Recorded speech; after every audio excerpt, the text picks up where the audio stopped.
જય શ્રી કૃષ્ણ મિત્રો, તારીખ 13 જુલાઈ 2026 સોમવારે સાંજે 6:50 અમાવસ્યાની તિથિ શરૂ થાય છે. તિથિ પૂર્ણ થાય છે તારીખ 14 જુલાઈ 2026 બપોરે 3:12. આમ 2 દિવસ અમાવસ્યાની તિથિ પડતી હોવાથી સોમવારે તથા મંગળવારે 2 દિવસ અમાવસ્યા રહેશે. સોમવારે આવતી અમાવસ્યાને સોમવતી અમાવસ્યા કહેવાય છે તથા મંગળવારે આવતી અમાવસ્યાને ભૌમવતી અમાવસ્યા કહે છે. મિત્રો, આ અમાવસ્યા 2 દિવસ પડે છે તો અમાવસ્યાની પૂજા, વ્રત, ઉપવાસ ક્યારે કરવો તેની સર્વે કાંઈ માહિતી તથા આ દિવસે કરવાના કાર્યો, ઉપાયો અને કથા વાર્તા સાંભળશું. મિત્રો, અમાવસ્યાની તિથિ રાત્રિની તિથિ ગણાય છે. આથી સોમવારે જે અમાવસ્યા તિથિ પડે છે એ દિવસે સ્નાન, દાન, જપનો મહિમા છે. પિતૃ તર્પણ કરી પીપળાનું પૂજન કરી શકાશે. તથા મંગળવારે જે અમાવસ્યાની તિથિ પડે છે આ દિવસે પિતૃદેવનું સ્મરણ કરી તર્પણ વિધિ કરી શકાશે. આમ 2 દિવસ પડતી અમાવસ્યાની તિથિ શુભ મંગલકારી છે. આ બંને દિવસે તમે પવિત્ર તીર્થોનું સ્મરણ કરી સ્નાન કરી પિતૃઓને યાદ કરીને પિતૃ નિમિત્તે દાન પુણ્ય કરી શકો છો. જે કરવાથી પિતૃ તૃપ્ત થાય છે. તેના આશીર્વાદથી જીવનમાં સુખ, શાંતિ, સમૃદ્ધિ આવે છે. પરિવારની રક્ષા થાય છે. મિત્રો, જેઠ મહિનો મંગલદેવને સમર્પિત છે તો આ અમાવસ્યા મંગળવારે પડે છે તો મંગળવારે અમાવસ્યાનું અધિક મહત્વ છે. આ દિવસે ખાસ કરીને ભગવાન શ્રી નારાયણ સાથે માતા લક્ષ્મીની પૂજા કરવાથી ઘરમાં માતા લક્ષ્મી અખંડ નિવાસ કરે છે. ઘરમાં સુખ સમૃદ્ધિનો વાસ થાય છે. મંગળવાર એ હનુમાન દેવનો વાર છે. આથી આ અમાવસ્યાના દિવસે હનુમાનની પૂજા કરવાથી ઘરની આજુબાજુ રહેલા શિવાલયે જઈ શિવલિંગને જળ, દૂધ, બેલીપત્ર, ધતુરો અર્પણ કરી પૂજા કરવાથી આપણા જીવનમાં આવતા સર્વે કષ્ટ બાધાનું નિવારણ થાય છે. અમાવસ્યાની તિથિ દર મહિને આવે છે જેમાં ચંદ્ર દર્શન નથી થતા. અમાવસ્યાની તિથિ એ પિતૃદેવને સમર્પિત છે. આથી આ મહિનામાં એકવાર પિતૃદેવને યાદ કરીને સ્મરણ કરીને જો આપણે દાન પુણ્ય કરીએ તો આપણી કુંડળીમાં રહેલા ગ્રહ દોષ બાધા દૂર થાય છે. આ દિવસે ગરીબ જરૂરિયાતમંદને જરૂરી ચીજ વસ્તુઓ અર્પણ કરી દાન પુણ્ય કરવાથી જીવનની ઘણી બધી સમસ્યામાંથી મુક્તિ મળે છે. દરિદ્ર નારાયણ રાજી થાય છે. આપણા હિન્દુ ધર્મમાં પિતૃને દેવ સમાન માનવામાં આવે છે. આથી જેની કુંડળીમાં પિતૃદોષ હોય, જેમ કે કોઈ પણ કાર્યક્ષેત્રમાં ધંધામાં સફળતા ન મળતી હોય, ઘરમાં બરકત ન થતી હોય, સંતાન પ્રાપ્તિ ન થતી હોય, દરેક કાર્યમાં વિઘ્ન આવતા હોય તો દર મહિનાની અમાવસ્યાના દિવસે આ દરેક કાર્યો કરવામાં આવે તો પિતૃદોષ શાંત થાય છે. પિતૃઓના આશીર્વાદ પ્રાપ્ત થાય છે. જો વધારે કંઈ ન કરી શકો તો ગાયને ઘરની બનાવેલી રોટલી કે પછી લીલો ઘાસચારો, કૂતરાને ઘરની બનાવેલી રોટલી, કીડીને કીડિયારું પૂરવું, પક્ષીને દાણાચણ નાખવા, વડ કે પીપળાના વૃક્ષની પૂજા કરવી, ઘીનો દીવો કરવો, તુલસી ક્યારે દીવો કરવો, જળ સિંચવાથી આ દરેક દોષ દૂર થાય છે. પિતૃદેવતાના આશીર્વાદ પ્રાપ્ત થાય છે. મિત્રો, દર અમાવસ્યાના દિવસે પીપળાના વૃક્ષની પૂજા કરવાનું આપણા શાસ્ત્રોમાં કહ્યું છે. કારણ કે પિતૃઓનો વાસ પીપળાના વૃક્ષમાં રહેલો છે. પીપળાનું વૃક્ષ સર્વદેવમય છે. પીપળાના વૃક્ષમાં બ્રહ્મા, વિષ્ણુ અને મહેશ ત્રણેય દેવતા નિવાસ કરે છે. પિતૃદેવતા વાસ કરે છે. આથી અમાવસ્યાની તિથિએ જો પીપળાના વૃક્ષની પૂજા કરવામાં આવે, ઘીનો દીવો કરી જળ સિંચવામાં આવે તો ત્રિદેવની કૃપા પ્રાપ્ત થાય છે. પિતૃદેવની કૃપા પ્રાપ્ત થાય છે. આરોગ્ય, ધન અને સુખની પ્રાપ્તિ થાય છે. અંજવાળાનું પ્રતીક એવો ઘીનો દીવો સંધ્યા સમયે તુલસી ક્યારે તથા પ્રાતઃકાળે પીપળાના વૃક્ષ નીચે, બીલીપત્રના વૃક્ષ નીચે, આમળાના વૃક્ષની નીચે જો કરવામાં આવે દીવો કરવાથી આપણા જીવનમાં અંજવાળું થાય છે. આવો મહિમા છે નિત્ય આપણા ઘરના મંદિરમાં દીવો કરવાનો. અમાવસ્યાના દિવસે ઘરના ઉંબરાને સ્વચ્છ પાણીથી ધોઈ પવિત્ર કરી શુભ સ્વસ્તિક કરી દીવો કરવામાં આવે તો આપણા ભૂમિ દેવતા પ્રસન્ન થાય છે. આપણે જે જગ્યાએ રહેતા હોય તે જગ્યામાં બરકત વધે છે. આથી જ નિત્ય ઘરના ઉંબરાની પૂજા કરવામાં આવે છે. કહેવાય છે કે અમાવસ્યાની તિથિએ પિતૃદેવતા ધરતીલોક ઉપર આવીને જળમાં વાસ કરે છે. આથી અમાવસ્યાના દિવસે પવિત્ર નદી, જળાશય કે ગંગા સ્નાનનું મહત્ત્વ છે.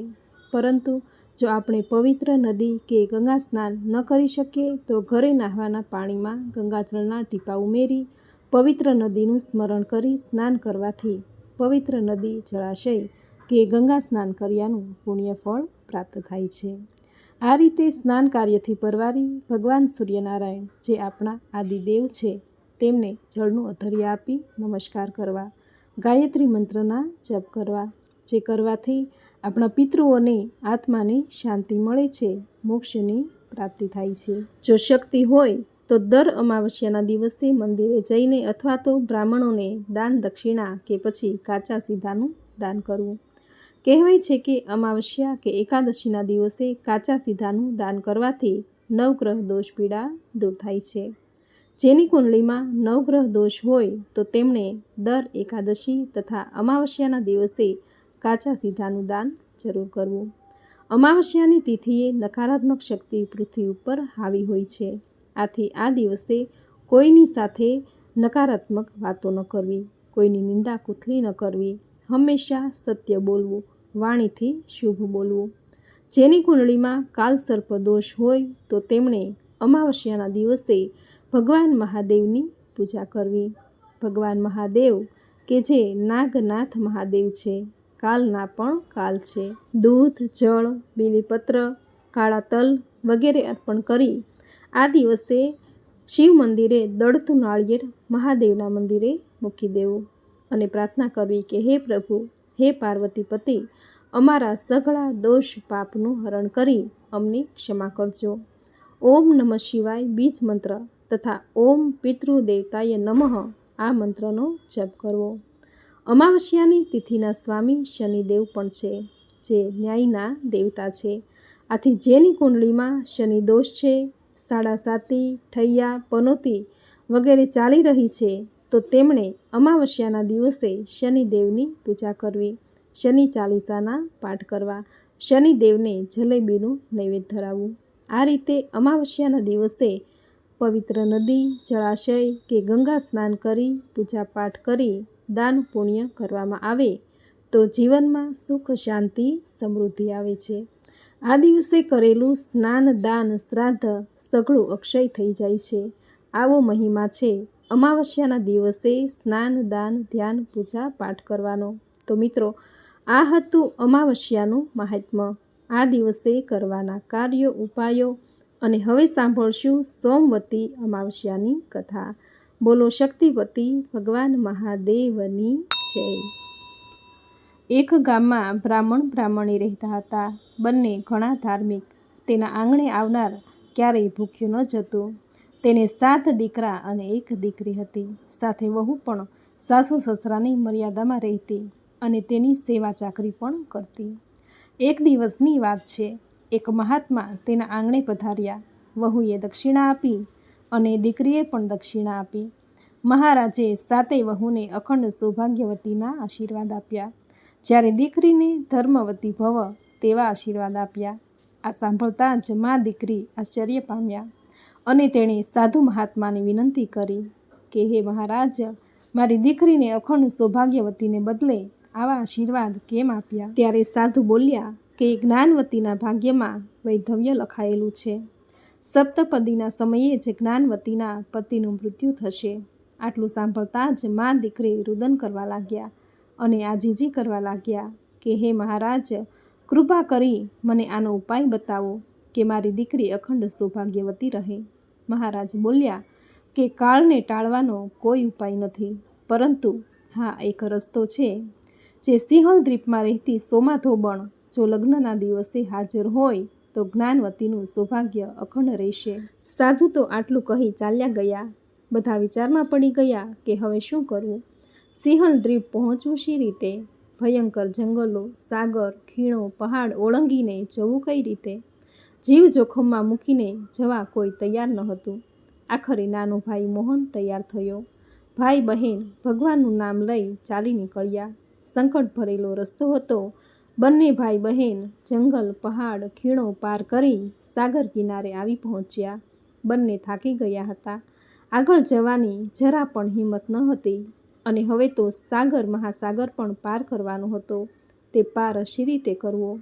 આમ પ્રભુના જપ કરતાં કરતાં ભાઈ બહેન એક ઝાડ નીચે બેઠા. ઝાડ પર ગીધના બચ્ચા હતા. ગીધ આવીને બચ્ચાને કહેવા લાગ્યો કે બાળકો, હું ખાવાનું લાવ્યો છું, ખાઈ લો. ત્યારે બચ્ચા બોલ્યા કે આજે તો આપણે આંગણે અતિથિ આવ્યા છે, એ ભૂખ્યા છે, તો આપણે કઈ રીતે જમવું? અતિથિ જમે પછી જ અમે જમીશું. આ સાંભળી ગીધ ભાઈ બહેનની પાસે આવ્યો, જમવાનું કહ્યું. બંનેએ જમવાની ના પાડી. એટલે ગીધે દુઃખની વાત પૂછી. ભાઈએ માંડીને વાત કરી. ગીધે કહ્યું, તમે ચિંતા ન કરો, જમી લો, હું તમને સાગરની પેલે પાર મૂકી જઈશ. ભાઈ બહેન પેટ ભરીને જમ્યા. પછી ગીધની પીઠ પર બેસી ગયા. ગીધ સડસડાટ કરતો ઉડ્યો અને થોડી વારમાં બંનેને સિંહલ દ્વીપ પહોંચાડી દીધા. બંનેએ ગીધનો આભાર માન્યો. સિંહલ દ્વીપ પહોંચી સોમા ધોબણના ઘરે આવ્યા. 7 માળની હવેલીમાં 7 દીકરા અને વહુઓ સાથે સોમા ધોબણ દોમદોમ સાહેબી ભોગવતી હતી. ભાઈ બહેન ત્યાં ચાકરીએ રહ્યા. તન મનથી સોમાની સેવા કરવા લાગ્યા. બંનેની સેવાથી ખુશ થઈ, પ્રસન્ન થઈ સોમાએ તેને આવવાનું કારણ પૂછ્યું. જ્ઞાનવતીએ બધી વિગતવાર વાત કરી. ત્યારે સોમા બોલી કે હું અવશ્ય તમારું દુઃખ ભાંગીશ. બીજા દિવસે સોમા અને ભાઈ બહેનની સાથે વ્રતના પુણ્યના પ્રતાપે આકાશ માર્ગે ઉડતી ભાઈ બહેનના ગામે આવી. બ્રાહ્મણ બ્રાહ્મણી ઘણા ખુશ થયા. એક સારા કુટુંબના છોકરા સાથે જ્ઞાનવતીના ઘડિયા લગ્ન લીધા. લગ્નના દિવસે રૂડી જાન આવી. રૂડા સામૈયા કરી ઉતારા દીધા. ચોથો ફેરો ફરતા વરરાજાતો ઢળી પડ્યો. ક્ષણવારમાં પ્રાણ ઉડી ગયા. આનંદ મંગલની જગ્યાએ શોક છવાઈ ગયો. બધા કલ્પાંત કરવા લાગ્યા. ત્યારે તરત જ સોમાએ જમણા હાથમાં પાણી લઈ તેમાં સોમવતી અમાસનું પુણ્ય મૂકી તે પાણી જ્ઞાનવતીના પતિ પર છાંટ્યું અને તરત જ વરરાજા આળસ મરડીને બેઠા થયા. બધે આનંદ આનંદ છવાઈ ગયો. લગ્ન પૂરા થતાં સોમાએ વિદાય માંગી. બધાએ રોકાઈ જવાનો ઘણો આગ્રહ કર્યો. સોમા બોલી કે મેં કાળને મહાત કર્યો છે, પરિણામે મારા 7 પુત્રો મૃત્યુ પામ્યા હશે. જો હું ત્યાં જલ્દી નહીં પહોંચું તો તેનો અગ્નિ સંસ્કાર થઈ જશે. આટલું કહી સોમા તો પવન વેગે સિંહલ દ્વીપ પહોંચી ગઈ. ઘરમાં રોળ કકળ થતો જોઈ પરિસ્થિતિને સમજી ગઈ. ઘરમાં પ્રવેશતા જોયું કે 7 પુત્રોના શબ પડ્યા છે. સોમાએ સ્નાન કર્યું, ભગવાનનું પૂજન કર્યું, પીપળાની પૂજા કરી અને દર્ભની સળી લઈ તેમાં સોમવતી અમાસનું પુણ્ય મૂક્યું. ત્યારબાદ એ દર્ભની સળી મૃત પુત્રોને અડાડતા પુત્રો જીવિત થઈ ગયા. હે પ્રભુ, તમે જેવા જ્ઞાનવતી અને સોમા ધોબણને ફળ્યા તેવા જ તમારું આ વ્રત કરનારને, વ્રતની કથા વાંચનાર, સાંભળનાર, કહેનારને સર્વને ફળજો, સર્વની મનોકામના પૂર્ણ કરજો.